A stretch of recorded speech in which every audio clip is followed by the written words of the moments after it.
কুষ্টিয়াতে লালন মেলার জন্য গিয়েছিলাম ঠিকই, কিন্তু ইচ্ছা ছিল জনপ্রিয় জায়গাগুলোতে ঘুরবো।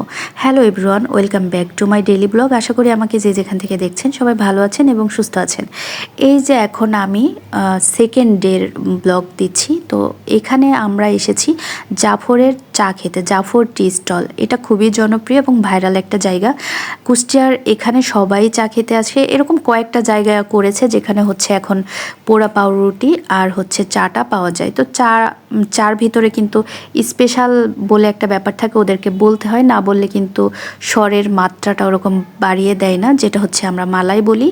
আর হচ্ছে ওখানে যে মানে যেটাতে চা দেয় ওটা হচ্ছে নারিকেলের কাপ, যেটার একটা অথেন্টিক ব্যাপার আছে। আর পোড়া রুটি, তো আমি পোড়া রুটি দিয়ে চা কখনো ট্রাই করিনি, ওখানেই করেছি। তবে হচ্ছে ওখানকার যে চাটা ওটা বেশ ভালো, তবে ঢাকাতে এর থেকে বেটার চা আমি খেয়েছি। তবে সব কিছু মিলেমিশে ভালো ছিল, মানে খারাপ না, আমার কাছে ভালো লাগছে। তো ওখানকার লোকালয় হিসেবে যথেষ্ট ভালো। তো এই যে চা খাচ্ছি, এরপরে আমাদের নেক্সট প্ল্যান যে হচ্ছে আমরা কুষ্টিয়াতে এসেছি, আমরা প্ল্যানিং করে নিচ্ছি যে আমরা হচ্ছে 2-3 দিন থাকবো, তাহলে আমরা কোথায় কোথায় ঘুরবো।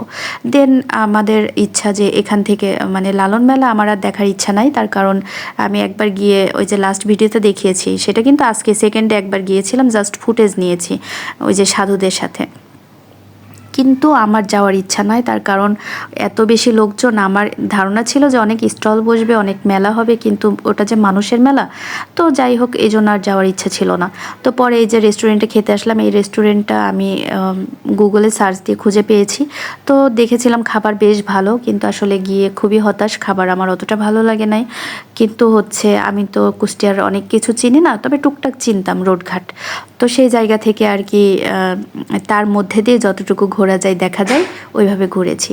তো এই যে এখানে খেতে গেছি, খেতে যাওয়ার পরে তারপরে আমরা হচ্ছে খাবারটা অতটা বেশি ভালো লাগে না, কিন্তু মূলত আমরা যেহেতু ঘুরতে গিয়েছি, তবে এটুকু বলবো যে বেশ মজা করেছি।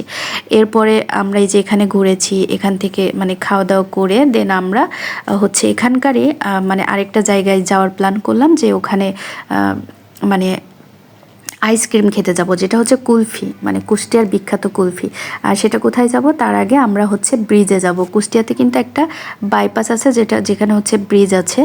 তো ওই ব্রিজে লোকজন ঘুরতে টুরতে যায়, তো এটা অনেক জনপ্রিয়। তো ওখানে যাওয়ার ইচ্ছা, তো ভাবলাম যাই ব্রিজ থেকে ঘুরে আসি, দেন কুলফি খাবো। তো ব্রিজেও গেলাম, আবার ওখানে কুলফিও পেয়ে গেলাম, আবার ঝালমুড়িও পেলাম। তো আমি 2টা ঝালমুড়ি নিলাম, তো ওরা কেউ ঝালমুড়ি খেলো না। এরপরে আমি তখন একটা খেলাম, আরেকটা ওই যে মামাকে দিয়ে দিলাম, যার কাছ থেকে কুলফি কিনবো। তো ওই মামা আমাদের সাথে গল্প করছে, আর ওনার সাথে গল্প করে আমি ওনাকে বলছি, মামা আপনাদের কুলফির রেসিপিটা আমাকে বলে দেন। তো উনি বেশ ভালো ছিল ওখানকার মানুষ হিসেবে, তো মানে কোনো অহংকার ছিল না, এবং অন্য কাস্টমাররা ডাকছে কিন্তু উনি এখানে শেষ না করে উনি যান নাই, এবং উনি কুলফি দিচ্ছে এবং উনি আমাকে অথেন্টিক রেসিপিটা বলে দিল। মানুষটা বেশ ভালো ছিল, আর উনিও খুব খুশি হয়েছে, ওনাকে ঝালমুড়ি খেতে দিয়েছি।